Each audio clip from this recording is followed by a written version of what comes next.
Okay, so I finished my 6 rows of double crochet. All I'm going to do now is chain 1, turn my work, and from here I'm going to start decreasing to create the pennant point. So what I'm going to do is do a decrease stitch into the first 2 stitches.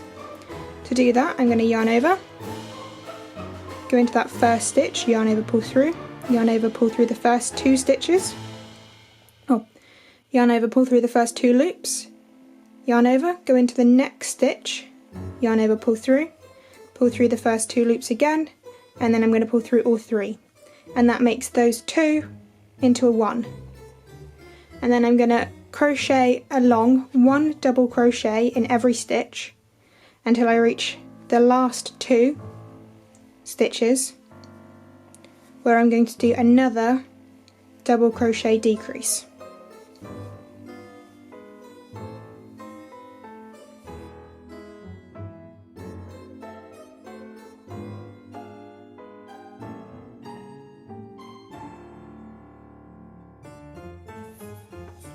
Okay, so I've reached my last 2 stitches. All I'm going to do is yarn over, go into that first stitch, yarn over, pull through 2, yarn over, go into the last stitch, yarn over, pull through 2, pull through 2, and then I'm going to chain 1, turn my work. So I'm going to continue this along with every first 2 stitches and last 2 stitches being a double crochet decrease, and everything else in between a standard double crochet. And I will meet you back once you have completed the point of the pennant. Okay, and once you've done that you should have this. I've gone ahead and stitched in my end up here and just tied together the 2 black ends, and I'm going to quickly do the eyes. So what you want to do is take your red, you only really need a very small length, take your needle,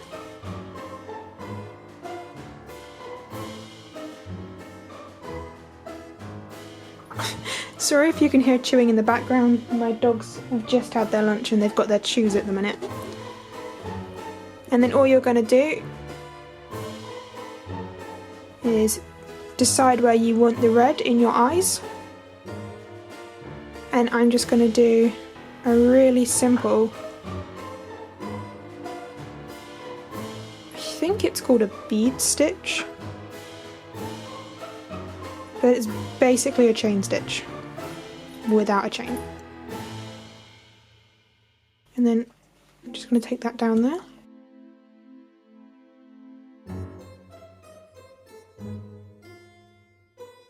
And then I'm just going to tie these 2 at the back.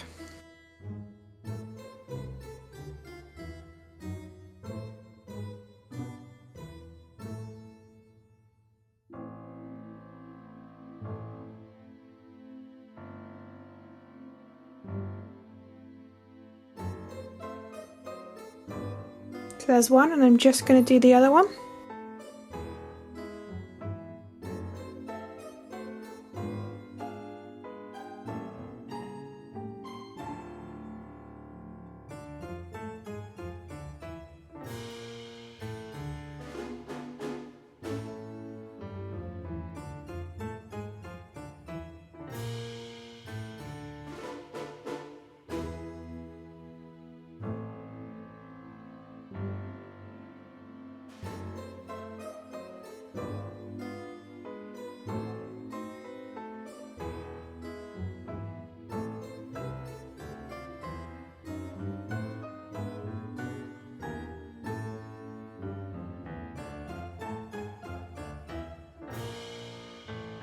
Whilst we have the red out still, I'm going to do the tassel.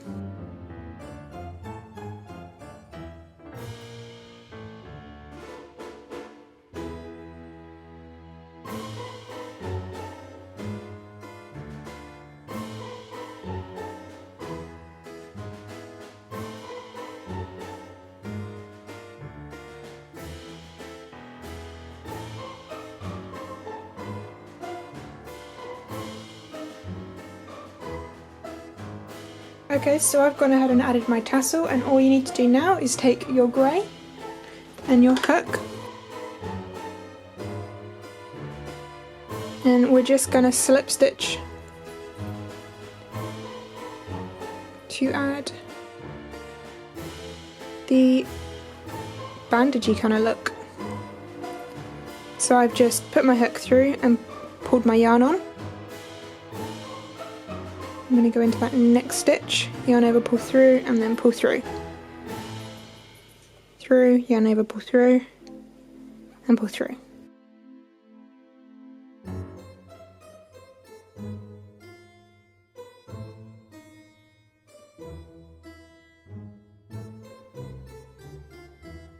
And you just continue doing this along, going through the stitches that you want. I like to go up and down a little bit and not make the edge quite so straight. But you can do it however you wish.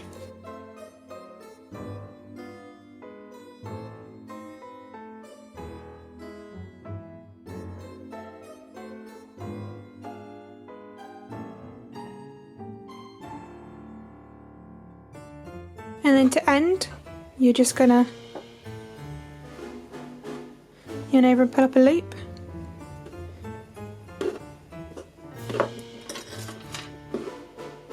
And cut your end.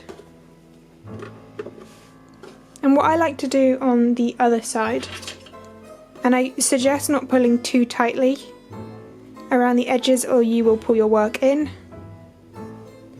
is just taking my needle and going behind those two stitches with my tail end, and you can just go ahead and continue doing that, adding your stitches in until you have the bandages wherever you like. And this is really up to you where you want the bandages, how many bandages you want, and then all you do on the back is just weave in those ends. Again, don't pull too tight. I pulled too tight a few times on this one and it just brings in the end like that.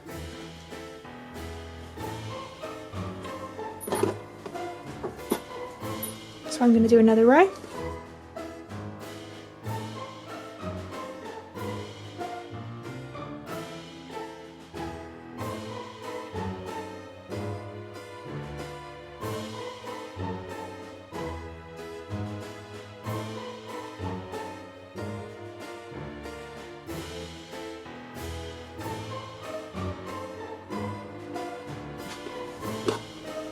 There we are, and I suggest weaving in your ends every few rows, otherwise it can get a little bit difficult when you're trying to pull through your yarn at the back and you're grabbing all the other ends. So go ahead and add your bandages and I will meet you back in a moment.